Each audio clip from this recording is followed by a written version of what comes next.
राधे राधे दोस्तों। चलिए सुनते हैं विष्णु की कथाएं, विष्णु भगवान की कथाएं। यहाँ शिव और विष्णु के बारे में पौराणिक कथाओं से तीन दिलचस्प कहानियां पेश है। जब शिव का घर विष्णु ने ले लिया, जब विष्णु ने शिव को मुश्किल से बचाया और अंत में विष्णु की शिव भक्ति की एक दिल को छू लेने वाली कहानी। क्या आप बद्रीनाथ की कहानी जानते हैं?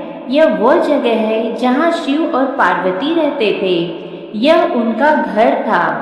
एक दिन नारायण यानी विष्णु के पास नारद गए और बोले, आप मानवता के लिए एक खराब मिसाल है।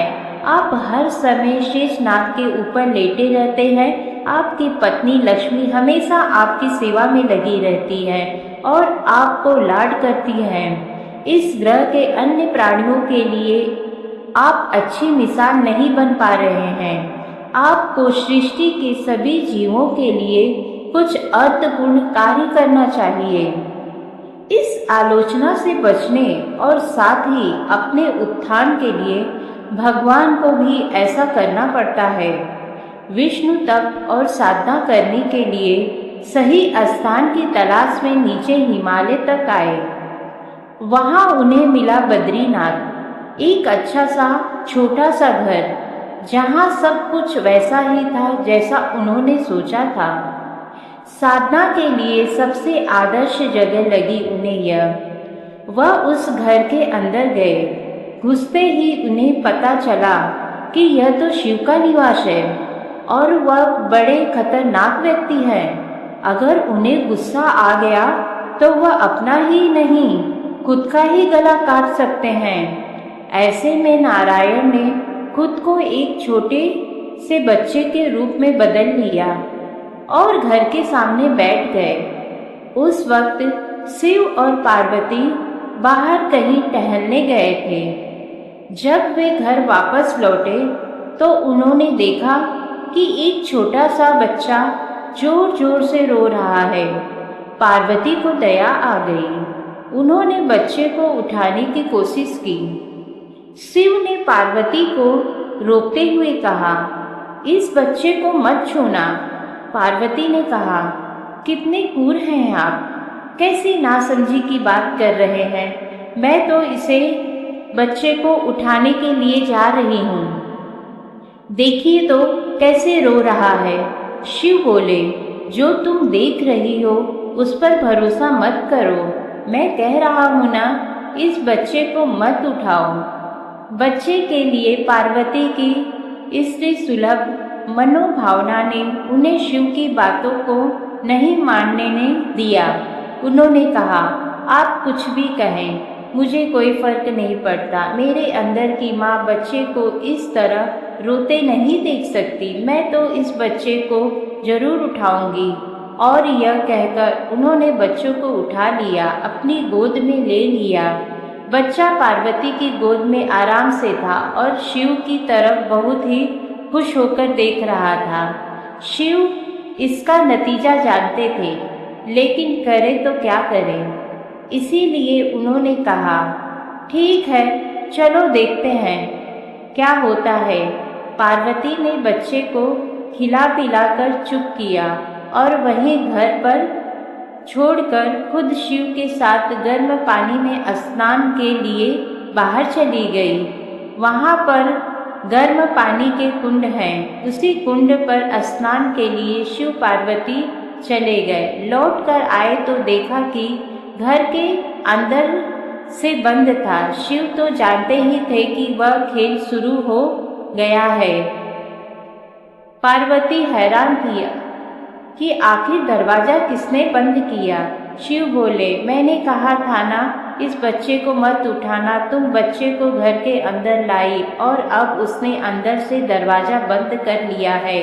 पार्वती ने कहा, अब हम क्या करें। शिव के पास दो विकल्प थे। एक जो भी उनके सामने है उसे जलाकर भस्म कर दे और दूसरा वे वहाँ से चले जाएं और कोई और रास्ता ढूंढ ले। उन्होंने कहा, चलो कहीं और चलते हैं, क्योंकि यह तो तुम्हारा प्यारा बच्चा है, इसीलिए मैं इसे छू भी नहीं सकता। मैं अब कुछ नहीं कर सकता। चलो कहीं और चलते हैं। इस तरह शिव और पार्वती को अवैध तरीके से वहां से निष्कासित कर दिया गया। वे दूसरी जगह तलाश करने के लिए पैदल ही निकल पड़े। दरअसल बद्रीनाथ और केदारनाथ के बीच एक छोटी से दूसरी छोटी के बीच सिर्फ 10 किलोमीटर की दूरी है। आखिर में वह केदार में बस गए और इस तरह शिव ने अपना खुद का घर खो दिया। आप पूछ सकते हैं कि क्या वह इस बात को जानते थे?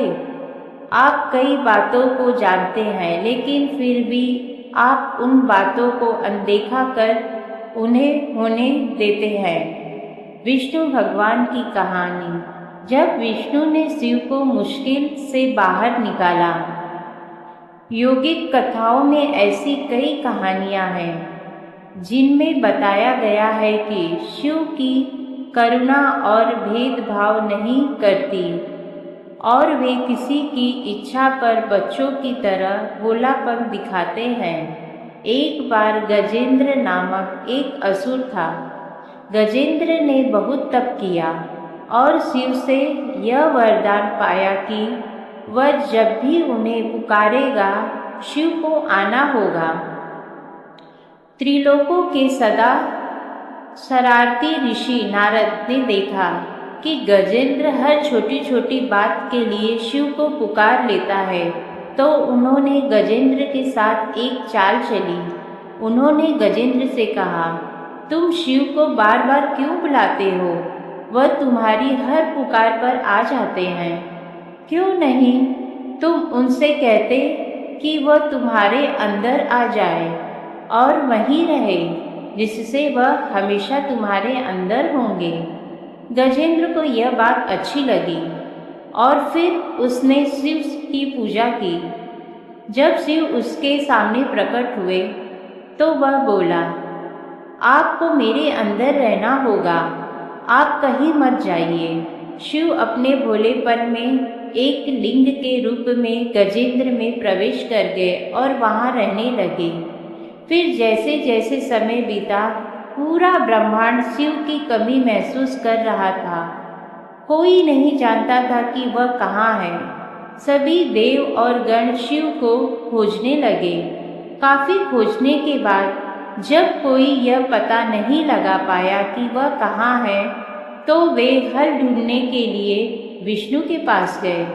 विष्णु की स्थिति देख और कहा, वह गजेंद्र के अंदर हैं। फिर देवों ने उनसे पूछा कि वे शिव को गजेंद्र के अंदर से कैसे निकाल सकते हैं, क्योंकि गजेंद्र शिव को अपने अंदर रखकर अमर हो गया था।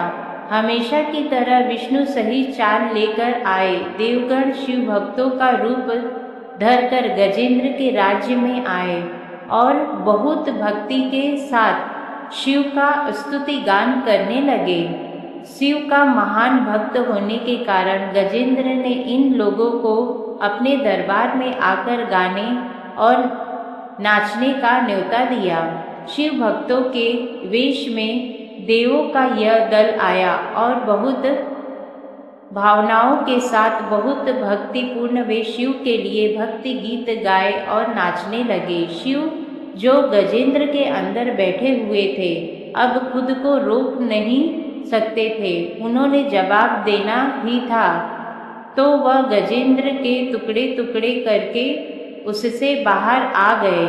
विष्णु की शिव भक्ति, शिव की पूजा देवता और राक्षस, देव और असुर, श्रेष्ठ और अधम दोनों करते हैं। वह हर किसी के लिए महादेव हैं। विष्णु भी उनकी पूजा करते हैं। विष्णु भी शिव भक्ति को बताने वाली एक बहुत सुंदर कहानी है। एक बार विष्णु ने शिव से वादा किया कि वह शिव को 1008 कमल अर्पित करेंगे।